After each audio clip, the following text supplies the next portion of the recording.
महिंद्रा ने 2 साल के लंबे इंतजार के बाद कैसे एमजी को फाइनली हरा दिया और क्यों प्रीमियम ईवी बायर्स हैं दिल्ली सरकार से नाराज।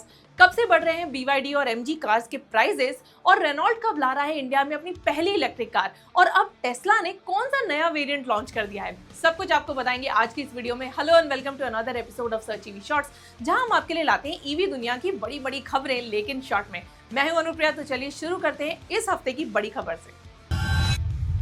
तो दोस्तों फाइनली बहुत ही मेहनत लगन जतन के बाद महिंद्रा का आधा सपना तो पूरा हो गया है और उसने एमजी को ईवी सेल्स की रेस में फाइनली हरा दिया है।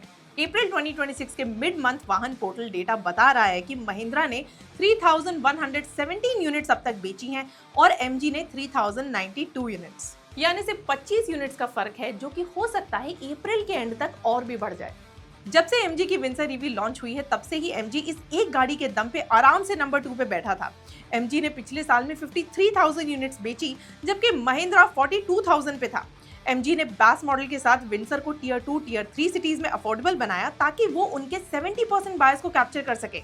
तो वहीं महिंद्रा ने बिल्कुल उल्टी डायरेक्शन में काम किया। उन्होंने बजट बायर्स को टारगेट करने की बजाय प्रीमियम बॉर्न इलेक्ट्रिक बायर्स को टारगेट किया कई गाड़ियां लॉन्च करके, जैसे B6, XEV 9e, Mahindra XEV 9s, सब कुछ ग्राउंड अप प्लेटफॉर्म पे बनाया। बैटमैन एडिशन की फ्लैश सेल्स करी और 80% नए बायर्स को ऐड किया जो पहले कभी महिंद्रा नहीं लेते थे। मार्च 2026 में महिंद्रा की 141% ईयर ऑन ईयर ग्रोथ हुई और अप्रैल में ये second highest EV selling brand बन गए। अब ऑफ कोर्स महिंद्रा का अगला टारगेट तो टाटा ही है, जिसका शेयर भी 50% से गिर के 39% पे आ गया है महिंद्रा और एमजी की वजह से। और अब एमजी भी वापसी की तैयारी कर रहा है, सितंबर में एक PHEV SUV लॉन्च करके। तो वहीं महिंद्रा ने अब अपने लिए 8000 EVs पर मंथ डिलीवर करने का टारगेट रखा है। असली लड़ाई तो अब शुरू होगी।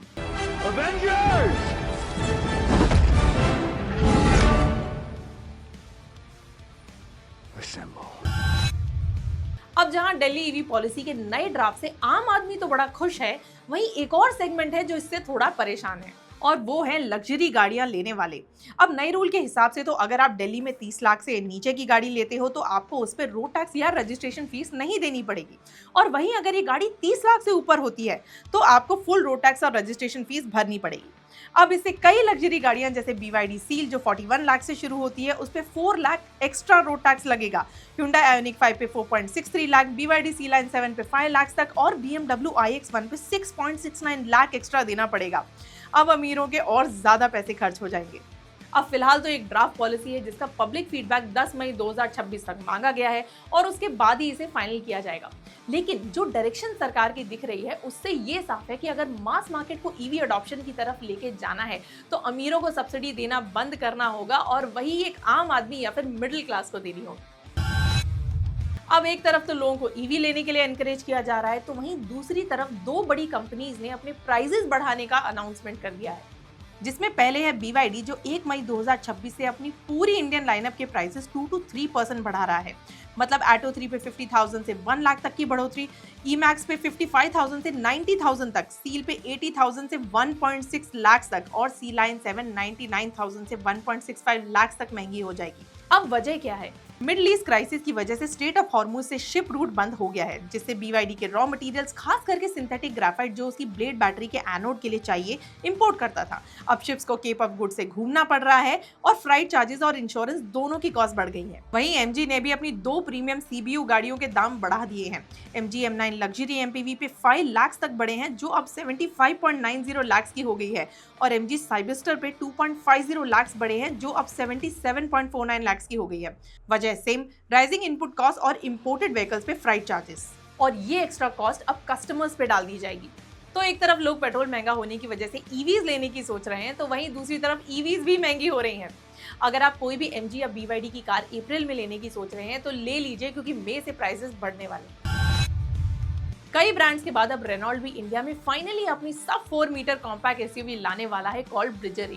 अब ज्यादा डिटेल्स इसके बारे में आउट नहीं हुई है, लेकिन इसका डिजाइन काफी बॉक्सी रगड SUV टाइप का होगा और ये स्पेशली इंडिया के लिए ही डिजाइन होगी। बेसिकली एक तरह का मिनी डस्टर और जिमी राइवल का फ्यूजन आप एक्सपेक्ट कर सकते हो। ये रेनॉल्ट के RGMP प्लेटफॉर्म पे बनेगी, जो एक मल्टी एनर्जी प्लेटफॉर्म है, जिसकी वजह से इसमें पेट्रोल, हाइब्रिड और EV तीनों ऑप्शंस मिलेंगे। ईवी वर्जन की बात करें तो इसमें आप 35 to 55 किलोवाट की बैटरी एक्सपेक्ट कर सकते हो, जो कि अराउंड 400 to 500 किलोमीटर की रेंज दे देगी, यानी रियल वर्ल्ड में अराउंड 300 to 350 किलोमीटर। इसमें आपको 85 किलोवाट की पीक पावर और 190 न्यूटन मीटर्स का टॉर्क मिलेगा और ये रीजनरेटिव ब्रेकिंग, V2L लोड और फास्ट चार्जिंग भी सपोर्ट करेगी। कंपटीशन ये देगी टाटा की पंच, नेक्सॉन और महिंद्रा की XUV 400 को। प्राइस इसका एक्सपेक्ट किया जा रहा है 9 से 14 लाख तक और ये इंडिया में लेट 2027 में लॉन्च हो सकती है। टेस्ला मॉडल Y के बाद अब टेस्ला ने इसका एक और वर्जन लॉन्च कर दिया है, Tesla model YL, meaning this car is going to be long. इसमें टेस्ला ने मॉडल Y का ही व्हील बेस 150 mm बढ़ा दिया है, जिससे अंदर 3 रोज फिट हो सके। गाड़ी अब 186 mm ज्यादा लंबी और 44 mm ज्यादा ऊंची भी है स्टैंडर्ड मॉडल Y से। अंदर आपको 2+2+2 सीटिंग मिलेगी, यानी दूसरी रो में इंडिविजुअल कैप्टन सीट्स होंगी अपने आर्मरेस्ट के साथ। तीसरी रो थोड़ी छोटी है, बच्चों के लिए या फिर शॉर्ट ट्रिप के लिए ठीक है। रेंज की बात करें तो आपको 681 किलोमीटर WLTP, परफॉर्मेंस में dual motor all wheel drive मिलेगा। 0 to 100 ये सिर्फ 5 सेकंड्स में जाएगी और top speed 201 kilometre per hour होगी। फीचर्स में आपको 16 इंच टच स्क्रीन मिलेगा और दूसरी रो के लिए 8 इंच स्क्रीन भी मिलेगा, जिसमें पैसेंजर टेस्ला थिएटर से मूवीज और गेम्स एंजॉय कर सकते हैं। बूट स्पेस सीट फोल्ड करके 2539 लीटर्स तक जाती है और फ्रंट अलग से मिलता है। V2L सपोर्ट भी है, गाड़ी से लैपटॉप या कैंपिंग गियर भी आप चला सकते हो। कंपटीशन में ये सीधा Mercedes EQB SUV, Hyundai Ioniq 9 और MG M9 को टक्कर देगी इस प्राइस रेंज में। लेकिन इतने सारे टैक्सेस और पॉलिसी चैलेंजेस के बाद इस गाड़ी की कैसी सेल रहेगी, ये देखने लायक होगा। तो ये थी इस हफ्ते की सारी बड़ी ईवी खबरें। वीडियो पसंद आए तो लाइक, शेयर और चैनल को सब्सक्राइब तो जरूर करें ताकि कोई भी लेटेस्ट अपडेट आपसे मिस ना हो जाए। Thank you for watching. Drive safe and stay charged.